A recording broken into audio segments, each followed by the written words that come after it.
j'espère que ça va bien. Moi c'est Eve et je publie des vidéos d'organisation, de productivité et un vlog à tous les samedis. Bienvenue dans le 4e épisode du défi Organise ta vie. Le défi Organise ta vie, c'est une série de 10 vidéos et donc de 10 projets pour bien ranger, organiser, épurer tout ce qui nous entoure et se sentir vraiment bien chez soi. Il y a d'ailleurs plusieurs personnes qui ont fait tous les projets déjà. Je voulais vous dire bravo, mais je voulais aussi dire aux gens qui n'ont pas tout fait là, stressez-vous pas avec ça, vous faites vraiment ça à votre rythme.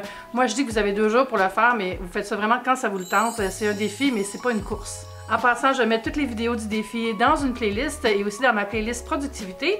Vous pouvez vous abonner à ma chaîne et appuyer sur les notifications pour ne pas manquer un seul projet. En tout cas, je trouve ça vraiment le fun de voir votre progrès dans les photos que vous mettez sur Instagram, les stories que vous publiez. Vous me taguez, vous utilisez le hashtag défi Organise ta vie. Comme ça, je peux les voir, puis je vais toujours commenter vos photos. C'est super agréable d'échanger avec vous, puis j'espère que vous allez continuer tout au long du défi. Profitez-en aussi pour vous abonner à mon Instagram. Le projet du jour, les plantes. On va les inspecter, on va faire l'inventaire, on va en prendre soin un peu, puis on va s'arranger pour qu'il y ait du bon temps dans notre maison. Personnellement, j'ai jamais été très bonne avec les plantes. Pendant longtemps, j'en avais juste une, puis quand elle allait pas bien, je l'achetais puis je la remplaçais par une plante similaire. Tellement que j'ai une fois ma mère qui était venue, elle disait « Ta plante, elle va bien, hein? » Mais c'était la 3e du nom. Depuis cet été, j'ai décidé d'en ajouter plus dans mon intérieur, donc j'en ai acheté quelques-unes. J'ai appris à mieux en prendre soin, puis j'adore ça. Tu sais, c'est bon pour nous les plantes, autant pour décorer que pour notre santé. Ça ajoute de l'oxygène dans l'environnement, c'est bon pour le moral. Il n'y a aucun côté négatif. Bon, peut-être si on a des petits animaux domestiques, là, ou certains enfants qui vont jouer dedans aussi, les plantes, mais ça gère très bien. Il faut juste choisir les bonnes plantes et les mettre à la bonne hauteur. J'ai quelques amis qui ont l'équivalent d'une serre du jardin botanique chez elles, puis je sais que ça peut devenir gros à gérer, mais que votre inventaire de plantes soit grand ou petit, on va y aller avec douceur, tranquillement, avec ordre et méthode, puis ça va bien aller. On va se concentrer sur les plantes d'intérieur, mais si c'est l'été chez vous, vous pouvez bien sûr vous occuper de celles qui sont sur le balcon ou dans la cour. Notre objectif, évaluer ce qu'on a, en prendre soin et ajouter quelques amis au besoin. La méthode, ce sera une version express de la méthode KonMari où on va rassembler tout ce qu'on a, faire l'inventaire, prendre tout dans nos mains et évaluer ce qu'on garde et ce qu'on garde pas. Le résultat, une maison remplie de plantes en santé, bien gérée, qui ajoute une touche de verdure à notre intérieur et beaucoup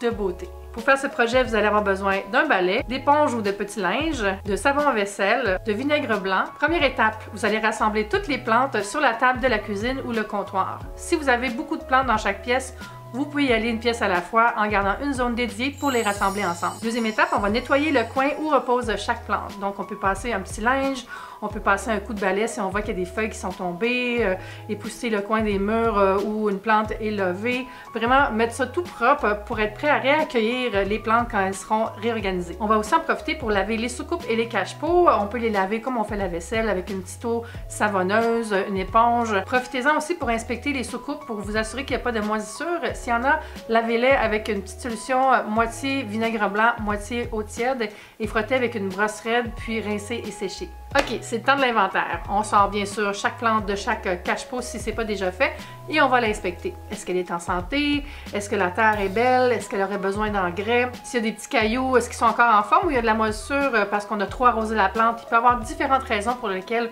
une plante n'est pas bien. Si on n'est pas certain, on se renseigne sur Internet. C'est sûr qu'il y a tellement de plantes que là, je ne peux pas vous donner de conseils plante par plante. Mais il y a plein de ressources pour bien soigner ces plantes. Il suffit de trouver le nom de la plante et de faire un petit tour sur Google. Examinez bien tout votre inventaire de plantes et demandez-vous chaque plante en la prenant dans vos mains.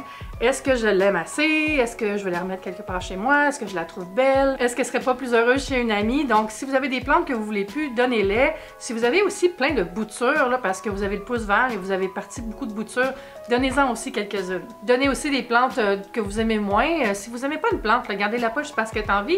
Elle pourrait avoir une belle vie ailleurs et être tout aussi plante.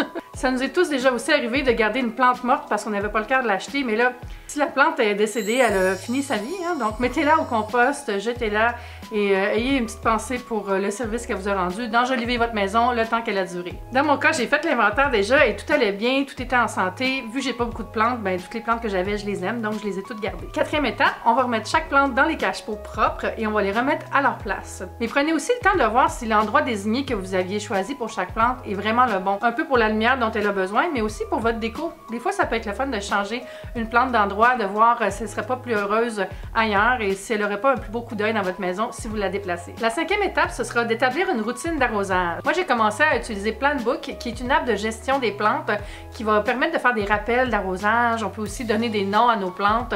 Je trouve ça vraiment agréable. Puis pour moi, c'est parfait parce que ça m'envoie des notifications pour me dire va arroser telle plante, c'est le temps. Puis ça fait vraiment spécifiquement pour chaque plante. C'est parfait. Je vais mettre le lien en bas si vous voulez aller voir l'application. Je crois que c'est seulement sur iPhone par contre. Et finalement, dernière étape, si vous avez remarqué que vous aimeriez ajouter des plantes dans votre intérieur, démarrez un tableau sur Pinterest. Moi, j'en ai créé un cet été où j'épingle beaucoup de plantes, puis aussi des fleurs. Des fois, j'aime ça. Mais ça m'inspire beaucoup. Puis quand il y a des ventes dans des centres commerciaux où je vais ou dans des grandes surfaces, je regarde ma liste sur Pinterest. Je vois s'il n'y a pas des choses que je voulais qui sont en vente. Donc, je fais des économies. Vous pouvez bien sûr vous faire une petite liste dans un calepin aussi. C'est pas obligé d'être sur Pinterest.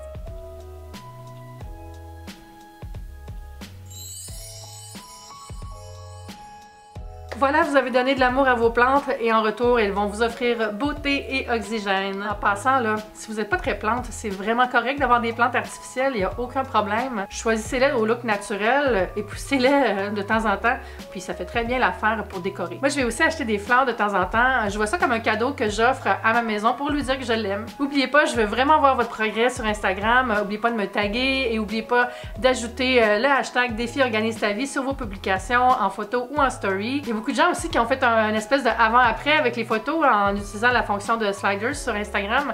Je trouve ça fascinant de voir la différence, surtout avec le tiroir de la cuisine, ça c'était fou là. Cette fois-ci, j'aimerais ça plus voir le après pour pouvoir voir c'est quoi votre plante préférée, là, votre plante chouchou. Donc voilà, vous avez 2 jours jusqu'à la prochaine vidéo. Je vais vous souhaiter un bon rangement et je vous dis à bientôt. Bye!